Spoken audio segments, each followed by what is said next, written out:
The following program contains mature subject matter. Viewer discretion is advised.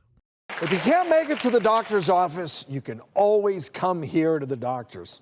So it's time to kick off another round of hashtag Ask the Doctors. So Dr. Batra, would you be kind enough to take the first question? I would be glad to. So our first question comes to us via Facebook. Raina asks, "Hi doctors, my cousin wanted her breasts to be bigger. She came across a trend applying Vaseline on your breast and then applying toothpaste on the nipples and leaving it on overnight. Now her boobs are hurting. I guess She so. has bumps around her nipple. Will this cause future damage to her breasts? Please help." Where did she find this formula? Who's suggesting That's what I'm this? saying. Do people really think this works, or is it just somebody thinking of things just at to the mess pharmacy with and just grabbing stuff she thought might help? No, actually, when I got this question and I looked it up, I did a quick search. There are so many videos on YouTube expressly about this technique. And so I think that it sort of started out with the idea that people were doing massage, and they were doing pretty rigorous, like 30 minutes a day massage. Wow. Maybe that was increasing blood flow. Maybe there was some strengthening of the pectoralis, of the muscle there that might have actually in some way improved your breast volume. Or you just looked long enough to convince yourself it was Maybe working. if you're spending 30 minutes a day and you really want it to work.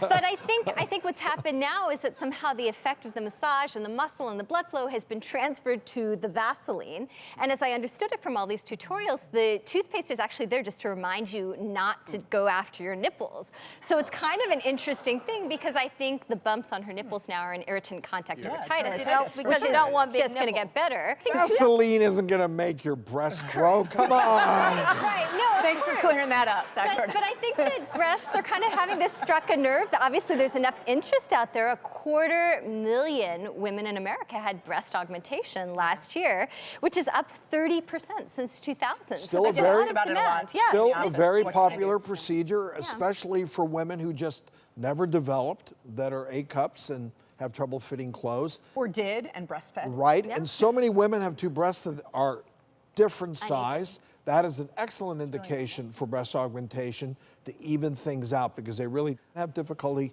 fitting clothes. And then finally, Shoes and, yeah. well, that's when your breasts are too big. Okay. But if they're too big. one And then, is larger than the other, do you get any? well, like, sometimes you reduce musculoskeletal? one size and enlarge the other side, depending what's the best operation. Finally, for women that have had kids, that have gone through breastfeeding, their breasts have changed, Yeah. they've lost volume, they've lost their support. Great scenario for breast augmentation. Any more questions? Call 1-800-565. No. Wait, do you have a pen? Getting back to Raina. Raina, your cousin has not done any permanent damage. The No. toothpaste probably irritated the skin of the nipple. The Vaseline really hasn't done anything, and it may just be sore from the irritant dermatitis, or maybe just from all that motion. It will get better, no permanent damage, but this does not Stop doing work. this. Please don't do this. Anybody watching this is not a hack.